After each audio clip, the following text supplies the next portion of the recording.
सता। जी जी, सबसे पहले तो आपका बहुत बहुत बहुत शुक्रिया। आज की हमारी जो ये प्रेस कॉन्फ्रेंस है, सबसे अहम जो हमारा मुद्दा है, आपने देखा होगा कि हमारे इस खासकर पीर पंजाल में, राजौरी और पुंछ में पिछले कई दिनों से बहुत सारे जो एक सोशल इम्बैलेंस जो है वो बना हुआ है। उसमें दो कम्युनिटीज़ हमारी, जैसे कि हमारे गुज्जर भाई और पहाड़ी भाई, एक ऐसा माहौल बनाया जा रहा है, एक ऐसा माहौल क्रिएट किया जा रहा है भारतीय जनता पार्टी की तरफ से और एलजी एडमिनिस्ट्रेशन की तरफ से। उसके चलते एक ऐसा लगता है कि हमारा समाज जो है, हमारे समाज के जो लोग हैं, वो एक डायनामाइट पे बैठे हुए हैं और कभी भी वो डायनामाइट जो है वो ब्लास्ट कर सकता है, फट सकता है।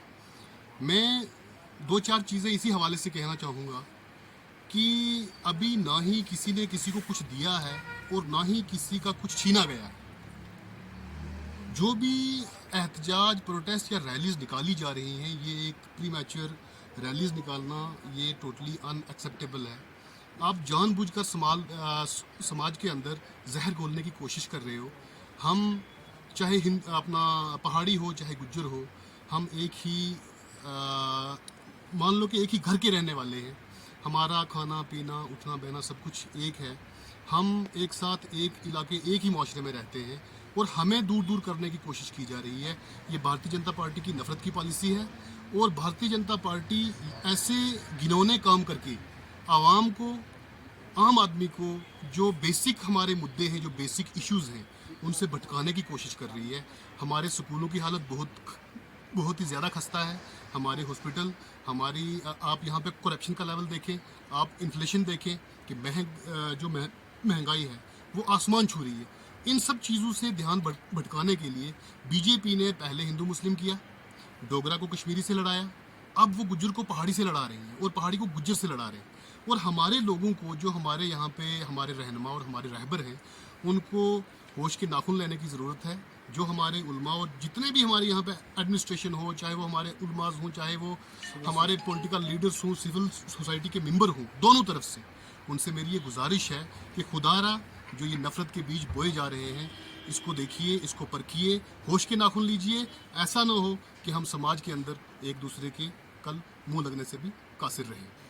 पहले तो आप मीडिया भाई बच्चों का शुक्रिया जो आपने टाइम निकाला और हमें जो प्रेस कॉन्फ्रेंस के लिए मौका दिया, सबसे पहले आपका शुक्रिया। उसके बाद सवाल यहाँ ये उठता है कि जो ये दो कम्युनिटी के अंदर जो जंग एक किस्म का लगा के बैठी है बीजेपी, या ऐसे ये एलजी एडमिनिस्ट्रेशन या भारतीय जनता पार्टी जो है दो कम्युनिटी को लड़ाने की कोशिश कर रही है, ये सरासर नाइंसाफ़ी है। एक वक्त ऐसा आएगा कि जिसमें इन लोगों को पता लग जाएगा कि किसको क्या मिलना है, किसको क्या नहीं मिलना है। ये खाली खिलवाड़ है सिर्फ आम जनता के लिए, आम लोगों के लिए, जो कि इस वक्त अपने बच्चों को स्कूल भेज रहे हैं और स्कूल की हालत जो है वो बहुत खस्ता है। और उसके दूसरे नंबर पे जो मेन चीज़ आती है वो है हॉस्पिटल की इंफ्रास्ट्रक्चर की हालत ये है। और तुम रैलियाँ निकाल रहे हो और तुम घर घर जाके लोगों को बोल रहे ये गुजर है, ये पहाड़ी है, हम सब एक हैं, हम सब मिल के रहना चाहते हैं। खुदारा जितने भी लोग, जितने भी बड़े बड़े रहनुमा हैं, बड़े बड़े लीडर हैं, जो कहते थे कि हम 370 को वापस लाएंगे, 75 को वापस लाएंगे, कुछ नहीं, ये सब खोखले वादे हैं। वो आज छुप के गुफा में बैठे हैं, अपने अपने घरों के कोनों में बैठे हुए हैं और आगे आम लोगों को जो है वो कुर्बानी के लिए भेजा हुआ है।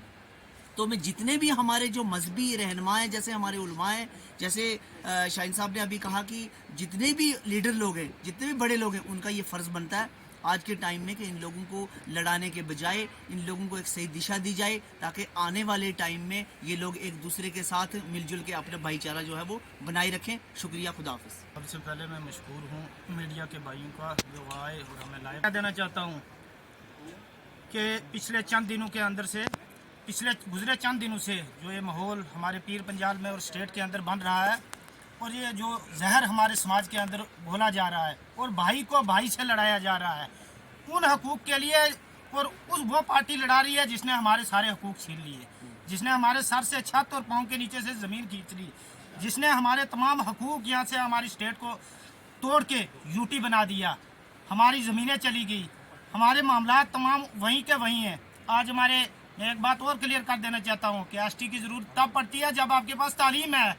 कोई भी कौम तब बढ़ेगी जब उसके पास तालीम होगी तो एसटी काम आएगी। आज हमारे कितने भाई हैं जो एसटी वाले पढ़े लिखे हैं, उनको रोज़गार नहीं है।